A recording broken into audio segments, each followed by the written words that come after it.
So now we're at the Monterey Historics, and we're in the paddock, and it's Jaguar is the featured mark, so they put on a big display here with all of their racing history. So here is a line of D-Jags. Now I think they may have made, I don't know, 25 of these cars or 17 of these cars or something like that, and I think we got about 10 of them here. Now in Monterey it's kind of fun to count the money, because you can't buy a D-type for probably any less than about $3.5 or $4 million, and so there's 4, 8, 12, 16, 20, and the C-types are about the same, and so 24, 28, 32, 36, and then we go over here to the XKSS's, which was basically they had some leftover racing cars, and they tried to make a road car version of them, and then they came out with the so they put a wraparound windscreen and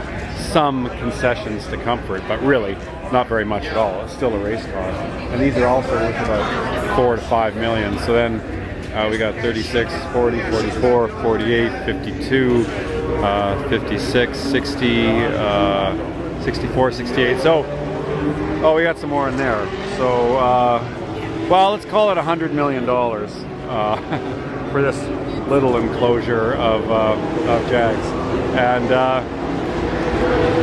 they're wonderful cars. I think if I had to take home a car, even for the Monterey weekend, I think it would have to be an XKSS Jag.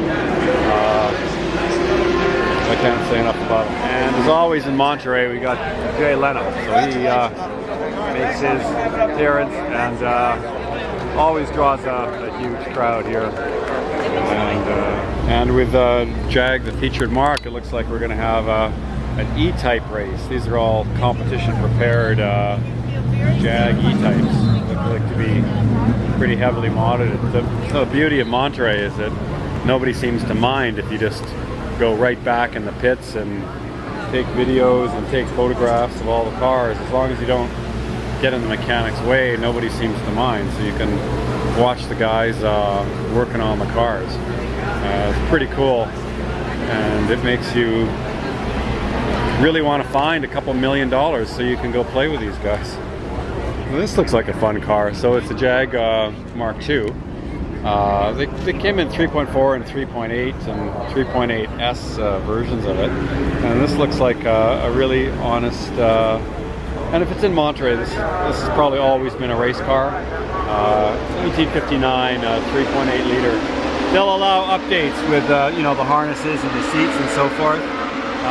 But this car was probably campaigned, from the 1960s on, and has a race history, and that's why it's invited back to the historics. But anyway, lots of fun to drive. There's always lots of Porsches, and often these are the really special, like 4-cam variants. So we got a 356, but if we check, we might find that this is the Perth roller bearing camshaft, etc., etc. This is Super 90, so no. But rest assured, the best of the best are at Monterey. And so we got an RS60 Spider and a Carrera Abarth. That's $1 million car plus. Anything Abarth is expensive. And there's lots of Lotus 23s. And some wonderful early 911s. This is a 3-liter RSR, and in Monterey you'll find a lot of Bugattis, and it's really wonderful to take a look at the architecture of the engines of these cars. He was an artist and a sculptor, and so just every part of the suspension and every part of the wheels, anything mechanical, has a real beauty to it. So I've never failed to get a smile on my face when I look closely at the engine compartment of a Bugatti, these etchings on the aluminum are what you call engine turning, and they're usually done with a wire brush, and they're just give the aluminum a little bit of texture. But this is a Type 35, I believe. They made a bunch of them. Let's see what it is here. A bunch of different variants that are similar. I don't know. Some are supercharged and some not. And this one, of course, is supercharged. And let's look and see what's in the cabin here. So wonderfully simple. Transmission sort of right between your legs. And anyway, great car. Nice gull-wing raised car, and then that's a Frazer Nash in behind. But again, well used, honest, great patina on this car. Wonderful, wonderful. Look at the way the seats have like evenly faded. It's a great car. And this is a Frazer Nash, so we don't see too many of these. The license plate says chains, and that's a reference to the chain drive for the rear differential. These Frazer Nash cars are fun, and they're fast cars for the era, and they make really terrific vintage race cars. Unfortunately, they're not cheap anymore, but this, I think, is probably what they call a Le Mans replica, and that doesn't mean it's a replica like we think of today. It means that Frazer Nash would have campaigned in Le Mans, and then they would have made a series of road cars that were based on the Le Mans racer, and that's what this is. I'm sure that's what this is right here. Frazer Nash Le Mans replica. Can-Am car, the red lobster march, and it's got the great lobster livery on it. The lobster on the top. So funny car. It's probably something like 800 horsepower and about 2,000 pounds or something like that. So it goes. Oh, here we go. 600 horsepower and 2,300 pounds. Chevrolet VA. Anyway, 1983, but a great car. So the 1969 Lola, 750 horsepower car. This one's a little bit apart here, so we can check it out. Look at this monster engine. I mean, my God, that's just got to be the scariest thing to drive. Really big balls. Look at the size of this thing. Look at the size of the airfoil. Unrestricted for the Can-Am. As long as it fit in a, well, they didn't regulate engine size. They didn't regulate weight. They didn't regulate anything. So it was a period of tremendous technological advancement for racing cars, and the introduction of ground effects, and there's the fuel tanks right beside you. I mean, this is just a great way to hurt yourself, but it must be just awesome. The Can-Am race in Monterey is one of the ones that most look forward to. One of the special-bodied Aston Martins, Project 214. So it was Aston won Le Mans in '59, and then this car was trying to repeat that. It was a very fast car. I think it got 180, 185 miles an hour on the Mulsanne Straight. So that's a variation of the Tadek Merrick aluminum twin cam engine, like is in all the DB road cars. Triple Weber side drafts, and great Aston Martin racing green. Very expensive car. This is it's got to be in the millions somewhere, but wonderful machine. It's interesting here. I don't actually know what it is, but it has a really magnificent twin cam straight 8 engine. No, you're fine. And look at that, huh? Bin. I don't know what this is. Let's go look. Maybe it's an American car. We'll see here.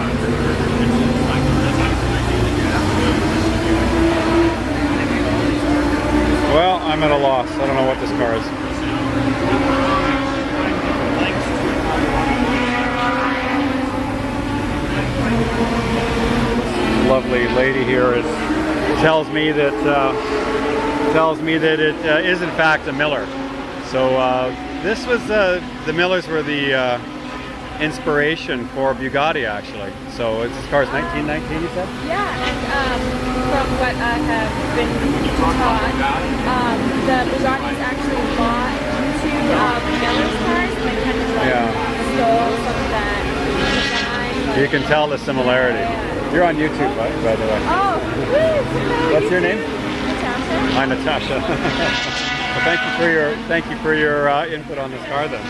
And here we've got a couple more lovely Bugattis, and you'll forgive me for taking videos of every Bugatti that I see, just because they're so wonderful. Oh, and we gotta hear this. Starting up the Miller. I'll just let you listen to this. I don't really want to stand behind it.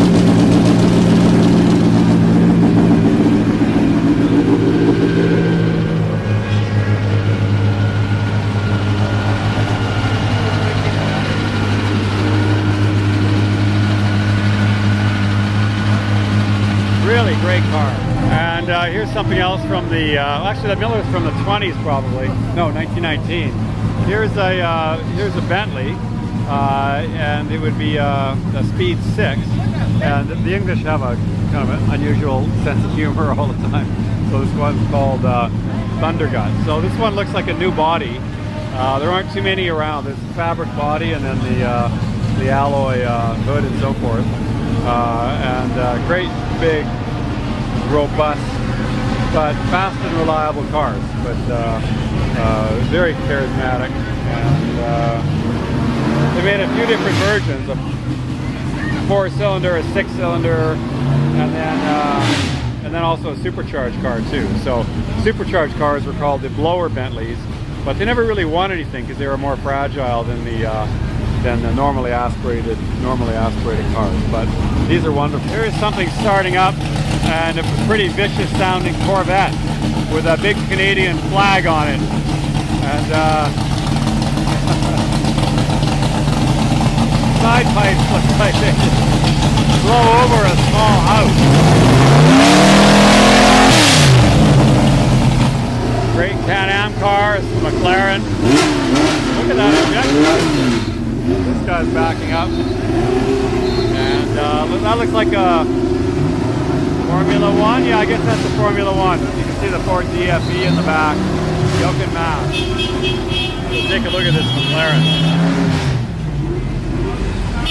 Look at this induction system, huh? Really, really wonderful. These guys are all pulling in now. There's a Ferrari Nard here coming by, Can-Am car.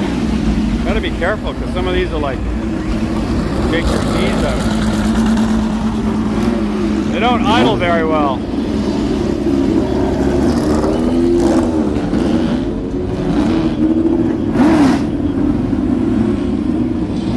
Vicious sound of Lola.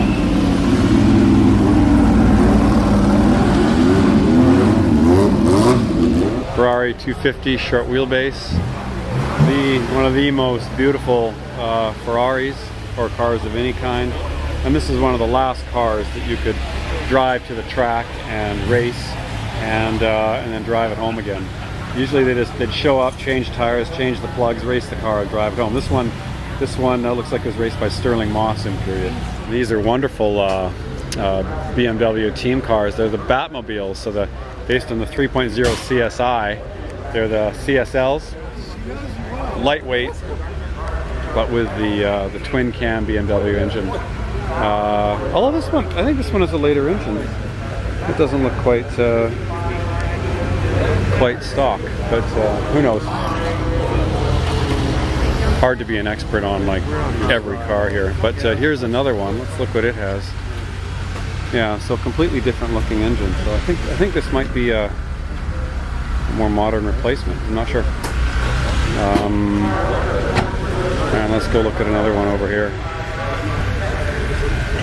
Maybe it's just the valve cover that's different, but this looks correct. So anyway.